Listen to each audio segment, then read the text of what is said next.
हज़रत अय्यूब अलैहिस्सलाम एक नेक और मालदार इंसान थे। अल्लाह ताली ने उन्हें बहुत सी नामतों से नवाजा था। उनके पास बेशुमार माल व दौलत, ज़मीनें, मवेशी और बहुत से बच्चे थे। सबसे बढ़कर उनका अल्लाह पर गहरा ईमान था और वो हर हाल में अल्लाह का शुक्र अदा करते थे। अल्लाह ताली ने उनके सब्र और वफादारी को आजमाने के लिए उनकी सब नामतें वापस ले लें। उनका सारा माल तबाह हो गया, बच्चे फूत हो गए और वो एक तकलीफ दह बीमारी में मुब्तला हो गए। उनका जिस्म कमजोर हो गया और जख्मों से भर गया। सब लोग उनका साथ छोड़ गए सिवाय उनकी वफादार बीवी के, जो बड़ी मोहब्बत और खुलूस से उनकी खिदमत करती रहीं। हज़रत अय्यूब अलैहिस्सलाम ने इन सख्त हालात में भी कभी शिकायत न की। वो सब्र से काम लेते रहे और अल्लाह को याद करते रहे। वो कहा करते थे, बेशक अल्लाह को हक है कि वो मुझे आजमाए, मैं सब्र करूंगा और उसकी हिकमत पर भरोसा रखूंगा। कई साल तक मुसलसल आजमाइश के बाद हज़रत अय्यूब अलैहिस्सलाम ने अल्लाह के हुजूर नहायत आजिज़ी से दुआ की, बेशक मुझे तकलीफ पहुंची है और तो सब रहम करने वालों से ज्यादा रहम करने वाला है। अल्लाह ताली ने उनकी खालिस दुआ कबूल फरमाई।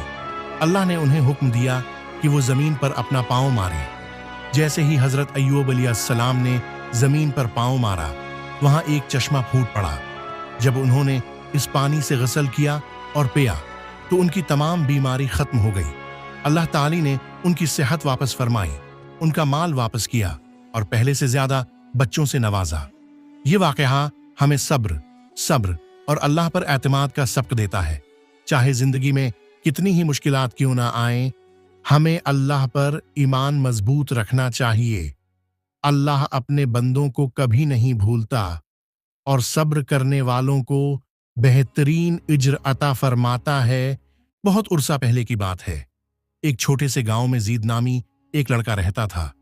वो निहायत फरमानबरदार, नेक दिल और खिदमत गुजार बच्चा था। वो अपने वालिदीन और हमसायों की मदद में हमेशा पेश रहता। एक दिन जब जीद बाजार जा रहा था, वो बेध्यानी में एक बूढ़े शख्स से टकरा गया, जिसकी वजह से उसका फलों का टुकड़ा गिर गया और सारे फल जमीन पर बिखर गए। बूढ़ा शख्स बहुत गुस्से में आ गया। जीद की माजरत सुने बगैर उसने जीद को जोर से थप्पड़ मारा और चीख कर बोला, नादान लड़के, तुमने क्या कर दिया? जीद हैरान और तकलीफ में था, लेकिन उसने न गुस्सा किया और न ही रोना शुरू किया। वो खामोशी से नीचे झुका, फल उठाए और बुजुर्ग का टुकड़ा दोबारा भरने में मदद की। वहां मौजूद लोग ये सब देख रहे थे। इनमें से एक ने जीद से पूछा, जीद, तुमने गुस्सा क्यों नहीं किया? जीद ने नरमी से जवाब दिया, हमारे नबी मोहम्मद सल्लल्लाहु अलैहि वसल्लम ने फरमाया है कि असल ताकतूर वो नहीं जो लड़ाई में दूसरे को गिरा दे, बल्कि वो है जो गुस्से के वक्त अपने आप पर काबू रखे। वो बुजुर्ग शख्स जो जीद पर गुस्सा हुआ था, खामोश हो गया। उसने शर्मिंदगी से जीद की तरफ देखा और पूछा, तुमने मेरी मदद क्यों की जबकि मैंने तुम्हें तकलीफ दी? जीद ने मुस्कुराकर कहा, क्योंकि इस्लाम हमें मुआफ करना सिखाता है और अल्लाह ताली इन लोगों से मोहब्बत करता है जो दूसरों को माफ करते हैं। ये बात सुनकर बुजुर्ग की आंखों में आंसू आ गए। उसने कभी किसी बच्चे में इतना सब्र और अखलाक नहीं देखा था। इसी दिन वो मस्जिद गया और इमाम साहब से इस्लाम के बारे में पूछा। चंद दिन बाद उसने इस्लाम कबूल कर लिया और अपनी जिंदगी को बदल डाला। ये कहानी हमें सिखाती है कि माफी बहुत ताकतूर अमल है। ये दिलों को नरम करती है और लोगों को अल्लाह के करीब ले जाती है, जैसे कुरान मजीद में फरमाया गया है, और जो माफ कर दे और इस्लाह करे तो उसका इज्र अल्लाह के जिम्मा है।